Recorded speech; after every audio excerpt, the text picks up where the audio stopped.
Hello, my name's Noel, I'm a psychotherapist. Welcome to my YouTube channel. Do subscribe while you're here. If you're watching this on my website, have a look at the blue link above the video. Click on that and you can enter your email details into that, and I'll send these videos and blogs to you on a sort of regular basis without any effort on your part. This afternoon I want to go back to sort of looking at some addiction work and specifically thinking about relapse into using and how to prevent it, I suppose. If we know how it happens, then we can sort of intervene at various points. I'm going to reference this to the work of Terence Gorski, who's an amazing therapist over in the States, actually, who's produced a lot of work around relapse prevention. So you can go and have a look at his work if you like. Yeah, I mean, he suggests that there is a 9-step process to relapse, that the picking up of the substance is the penultimate step, and then the final step being the loss of control of the using. I'm going to broaden this out as well into sort of thinking about some of the codependency relapses as well. I think increasingly we're seeing thinking around codependency as it's a form of addiction as well. I think I heard one person at a conference describe it as the socially acceptable face of addiction. We're still looking into those issues, but similar sort of neurological processes seem to be involved. So what does Gorski suggest? He suggests that what will happen is that when somebody's in recovery from addiction or codependency, they may hit a problem in life that they feel that they can't or don't want to deal with. So they become stuck. And that can trigger a bit of a crisis, particularly I think if somebody's been in recovery for a while, that crisis may end up around pride, really, not admitting that there's a problem.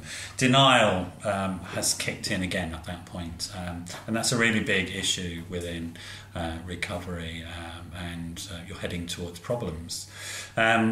So in denial, you may start to use other things, other compulsions, other ways of acting out to avoid using your primary addiction, whatever that is. So other uses of painkillers or getting on the internet, playing games endlessly, other ways of avoiding or watching Netflix for a whole weekend, that sort of stuff, other ways of avoiding connecting with people and talking to people about what the problem is. And then if there's a trigger event that comes along, another event, something that's not usually big, Gorski suggests. It's usually what we call the ant, one of the ant things. So a small thing, a problem with transport, a problem with a bill or something like that. Not a sort of huge thing, but it becomes a trigger for a sort of internal chaos to develop. And many people in recovery will describe how when they were using, they had things like what's called a washing machine head, or they were talking to themselves all the time. They were uncomfortable on the inside.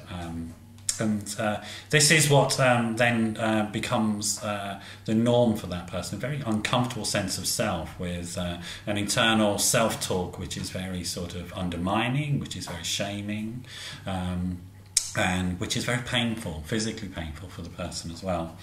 That can then lead, that dysfunction on the inside can then lead to dysfunction on the outside, and so people become unmanageable in their appointments, in paying their bills, turning up for work, being responsible, till eventually they get overwhelmed by this messiness around them, and start to lose control, at which point the old addictive thinking comes back. And the person may then sort of begin to suggest to themselves, well, look, being in recovery isn't working for me. I'm one of those people it's not going to work for. That sort of thinking. Rather more recovery-focused thinking, which is that, okay, it's a problem, I'll sort it out. I'll go and ask for help. I'll talk to my sponsor if you're in one of the 12-step fellowships, or I'll talk to my therapist or somebody else who can help. You know, reaching out and getting into a relationship with people is the recovery focus. Now it's about sort of an internal collapse inside. I don't have the resources, I'm overwhelmed, and it's my problem.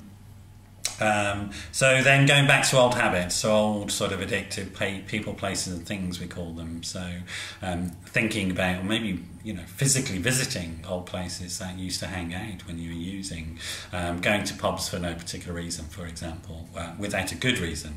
And then beginning to use some substances or getting into problems in relationships, if it's codependency, sort of beginning to get into drama and manipulation and control, those types of behaviours, acting out on those behaviours, projecting one's stuff onto other people, creating crises as a way of avoiding looking at yourself.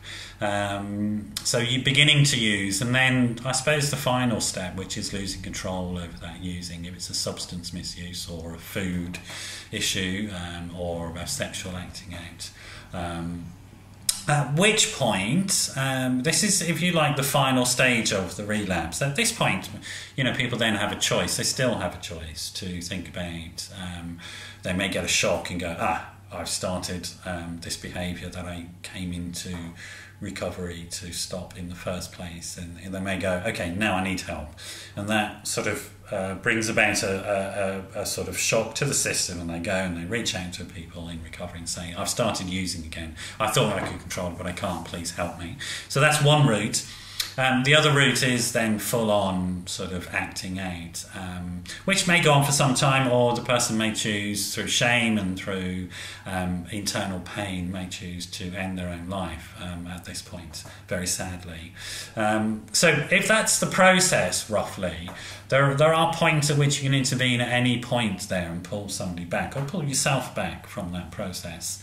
Having a sort of relapse prevention plan where you flag up these various stages or processes can be very helpful. And thinking about your early warning system, and then what you might do if some of those are triggered, how you might respond to it. It's a bit like if the fire alarm goes off in the building, are you aware of where all the fire exits are? So it's your sort of fire exit plan if you notice that yourself or somebody else that you're involved with is getting into their sort of addictive patterns again.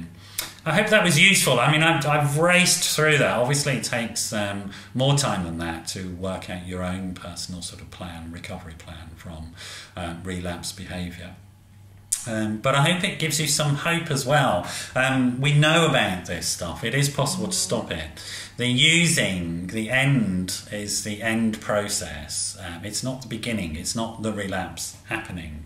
The relapse happens a long time before that. And often you'll talk to people who come back from a relapse or a slip and have learned their lessons from it, which is the really important thing, and then can trace back the points, usually 6 or 8 or 9 months before, when they began this process of allowing problems to build up and not seeking help, not getting into that help-seeking behaviour, getting into denial, stepping into pride, not wanting to be seen to be weak, all that sort of stuff, that internal process.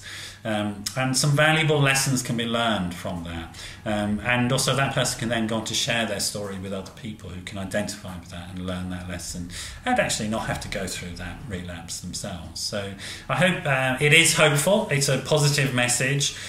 We can help in these circumstances. If you have problems with addiction, if you're in recovery, if you want to look at your own sort of recovery process and think about your own relapse prevention plans, do give me a call. My number is 07506 319 745. That's 07506 319 745. Do come back and see me again another time. Great to have had you here today. Bye bye.